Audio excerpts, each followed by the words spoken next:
Olá, meus irmãos, vamos dar continuidade ao nosso estudo do livro de Apocalipse, agora tratando do capítulo 16. Lembrando que nós estamos dentro do contexto do derramamento das 7 taças da ira de Deus.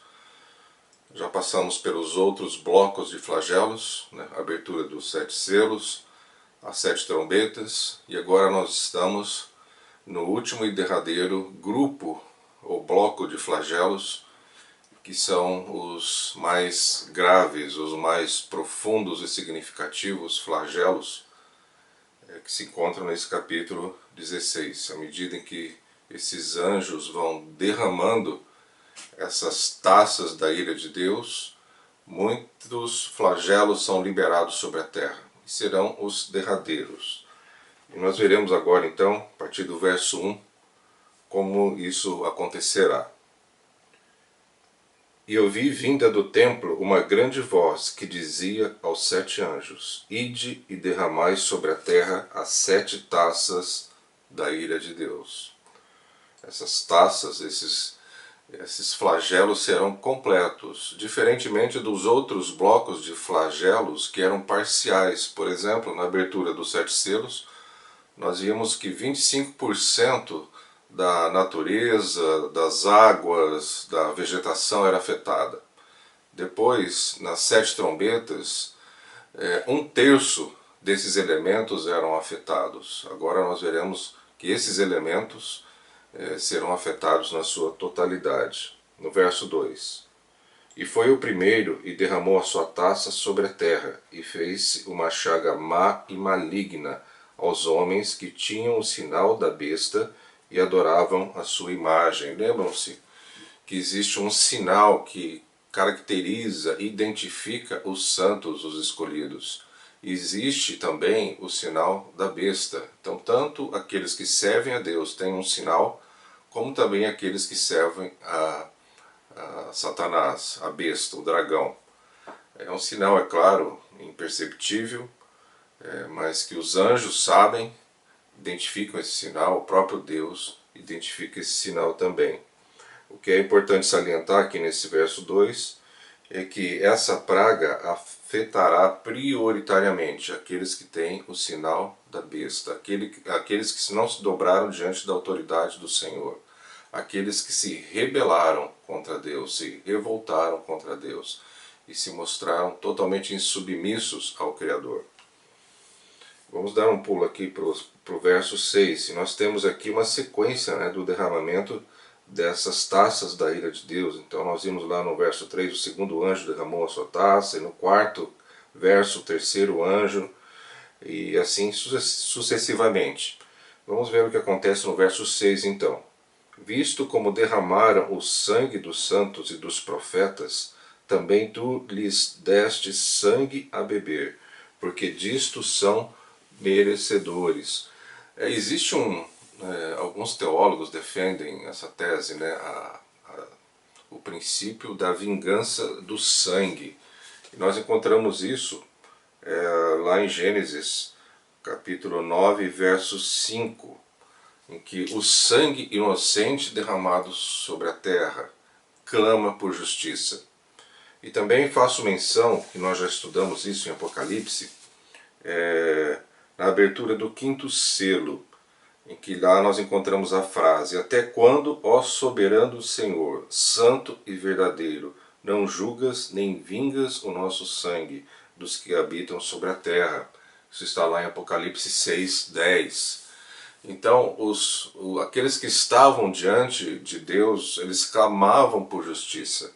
Eles clamavam para que o sangue inocente dos profetas, dos servos de Deus, daqueles que foram perseguidos, torturados, e a história da igreja ela está repleta desses episódios. Não só na igreja primitiva, mas também posteriormente. A igreja sempre foi muito perseguida por defender os princípios do Deus vivo, por defender a palavra de Deus como verdade absoluta. E esse sistema babilônico, mundano, ele se opõe a esse tipo de ensino, esse tipo de doutrina. Então nós vemos principalmente ali também durante a Inquisição muitos crentes foram mortos, né? Um livro muito importante de se ler, os Mártires, fala sobre os mártires da fé.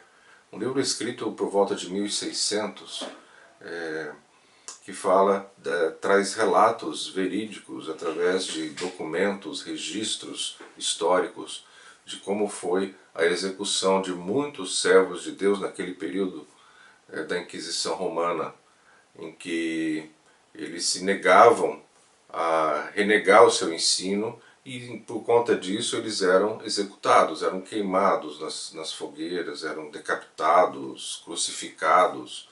Muitos morriam de formas muito violentas.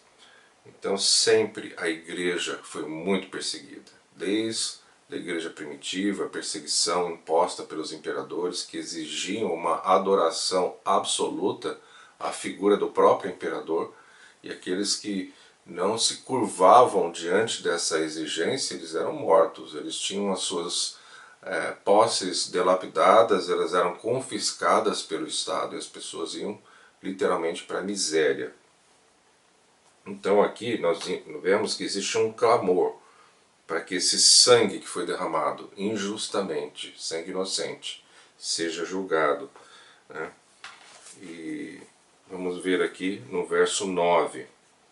E os homens, um pouco antes, né, no verso 8, o quarto anjo derrama a sua taça sobre o sol. E essa taça derramada sobre o sol produz possivelmente um grande calor. E nós temos visto, né, muito apelo, né, por parte dos defensores da ecologia, né, com relação à preservação da camada de ozônio que circunda a Terra, e que a Terra está aquecendo porque ela está perdendo essa capacidade de filtrar os raios do Sol, e também uma camada de poluição que se forma ao redor da Terra tem aquecido o planeta. Então, se nós levarmos em consideração esses dados que são científicos atuais, pode ser que esse verso 9 se refira a isso, né? Algum distúrbio nesse equilíbrio atmosférico vai produzir um intenso calor, ou os raios do Sol, que são naturalmente filtrados ao entrar na atmosfera terrestre, deixarão de ter esse processo. Então os homens foram abrasados com grandes calores e blasfemaram o nome de Deus, que tem poder sobre estas pragas, e não se arrependeram para lhe darem glória. O interessante aqui é que eles identificam que essas pragas vêm de Deus, que Deus permitiu que isso acontecesse.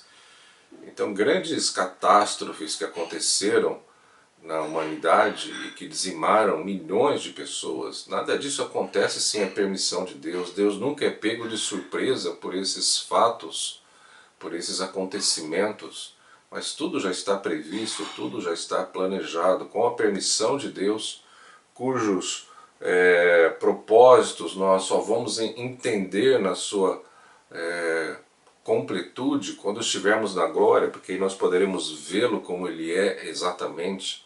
Hoje nós vemos talvez por enigmas, por sombras, por figuras, mas lá nós o veremos face a face como ele é.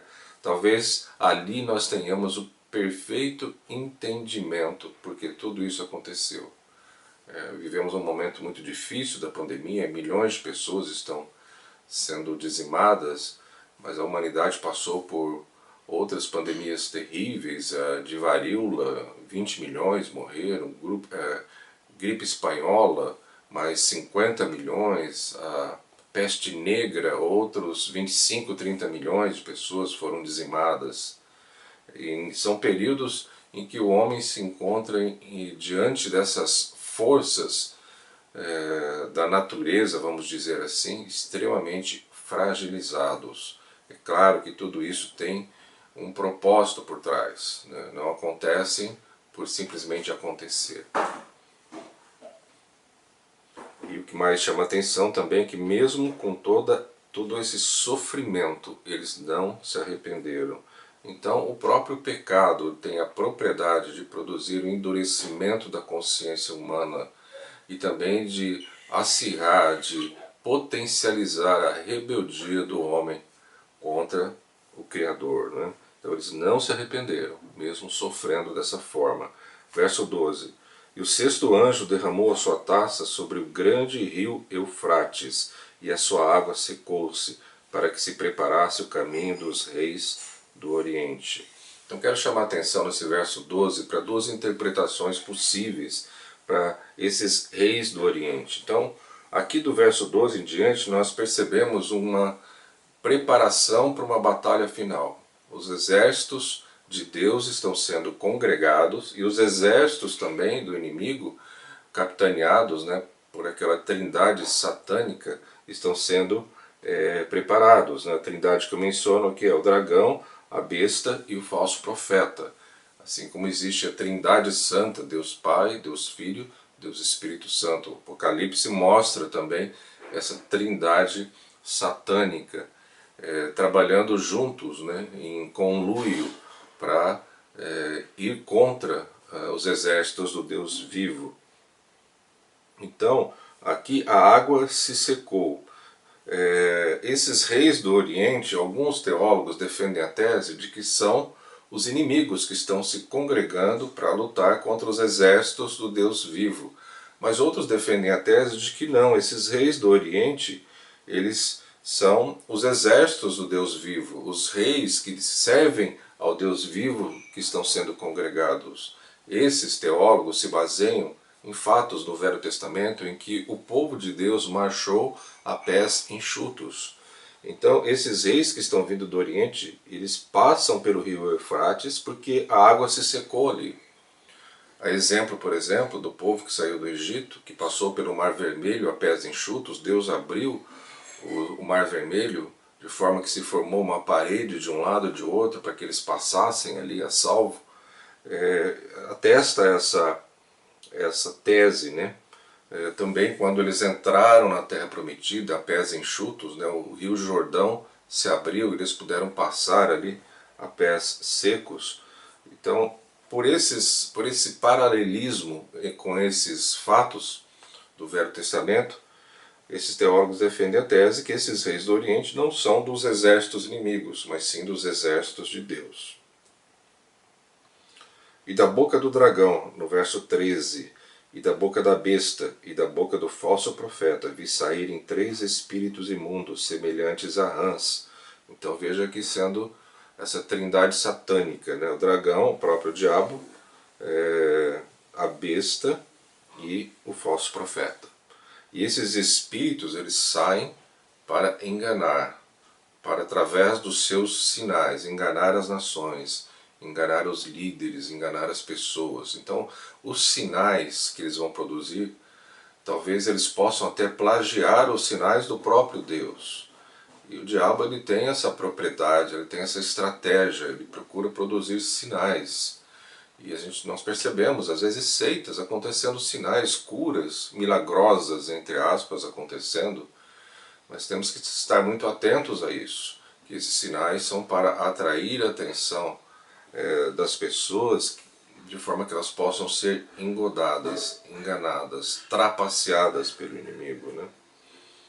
No verso 14, porque são espíritos de demônios, esses espíritos, né, que são liberados, né, pela boca do dragão, da besta e do profeta, são espíritos de demônios que fazem prodígios, os quais vão ao encontro dos reis de todo o mundo para os congregar para a batalha naquele grande dia do Deus Todo-Poderoso.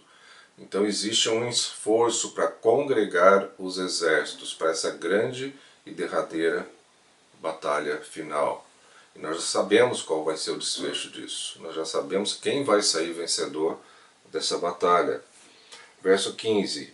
Eis que venho como ladrão. Bem-aventurado aquele que vigia e guarda as suas vestes, para que não ande nu, e não se vejam as suas vergonhas. Então essa expressão, venho como um ladrão, ela quer dizer o seguinte: eu venho a qualquer momento. Eu venho no momento em que vocês menos esperam, porque nunca se sabe quando um ladrão vai entrar numa casa para roubar. Ele sempre vem em momentos inesperados, às vezes na calada da noite, quando as pessoas estão dormindo, relaxadas, às vezes durante o dia, quando há um descuido, uma porta fica aberta, ele sempre vai encontrar uma oportunidade para entrar na casa no momento de distração, no momento em que ninguém o espera. Então assim será também, né? A vinda do Senhor. Né? Mateus 24 também, que é um capítulo que fala sobre o tempo do fim, é um capítulo lá inserido no Evangelho de Mateus, escatológico. Aqui usa também, né, essa expressão, ele virá como um ladrão. De que forma nós podemos estar preparados para isso? A única forma possível de estar preparado para isso é estarmos sempre vigiantes, 100% do tempo vigiantes. E aqui eu faço menção daquela parábola, né, das virgens nécias, das virgens prudentes. As que estavam preparadas com o seu óleo puderam entrar nas bodas, né, na presença de Deus. Todavia aquelas nécias descuidadas, que não mantiveram as suas lamparinas acesas com óleo, essas ficarão de fora. Então, o segredo para isso é estar sempre vigilante e atento para a vinda do Senhor, não é? E aqui nós temos depois uma sequência dos flagelos acontecendo, né? Lá no do verso 17 ao 21. Vamos ler o 17. E o sétimo anjo derramou a sua taça no ar, e saiu grande voz do templo, do céu, do trono, dizendo: está feito, né? Ou seja, está consumado. É o grande e terrível dia do Senhor. Essa expressão, dia do Senhor, ela é mencionada várias vezes lá no Velho Testamento. Esse dia do Senhor, para aqueles que são salvos, para aqueles que estão aguardando o cumprimento da palavra de Deus, será um dia de regozijo, de alegria, ainda que venha com sofrimento. Todavia, para aqueles descrentes, para aqueles que se endureceram diante de toda a divulgação e o apelo do Evangelho, para esse será um dia terrível. No verso 18, e houve vozes, trovões e relâmpagos, e um grande terremoto, como nunca tinha havido, desde que há homens sobre a terra. Tal foi tão grande terremoto. Então, as estruturas da natureza serão abaladas, o equilíbrio da natureza será abalado. Então nós tivemos na história da humanidade grandes terremotos que mataram milhões, milhares de pessoas. Esse será o maior deles. Vocês imaginem o que ele vai produzir. Um terremoto submarino produziu um grande tsunami ali na região da Indonésia. 300 mil pessoas aproximadamente morreram em consequência das grandes ondas que se formaram. Agora vocês imaginem quantas pessoas morrerão nesse derradeiro, terrível e maior de todos os terremotos que já aconteceram. E aqui ele menciona, né? A grande cidade fendeu-se em 3 partes, e as cidades das nações caíram, e da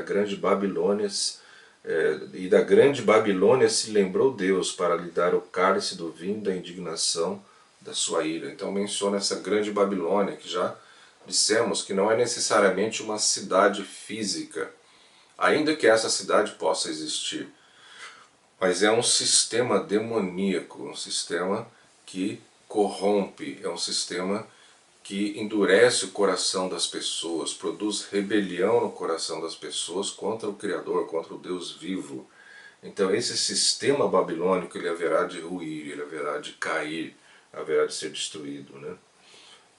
E finalizando aqui no verso 21, e sobre os homens caiu do céu uma grande saraiva, pedras de peso de 1 talento, e os homens blasfemaram de Deus por causa da praga da saraiva, porque a sua praga era muito grande. Então, aqui nós terminamos, né, essa sequência de flagelos, que são os derradeiros, os mais terríveis e completos, que produzem uma destruição total. E infelizmente o coração dos homens se endurece, eles se recusam a dar glória a Deus, e eles ainda por cima blasfemam do nome do Deus vivo. Então, Terminamos aqui o capítulo 16 do nosso estudo. Muito obrigado pela atenção. Deus abençoe a todos.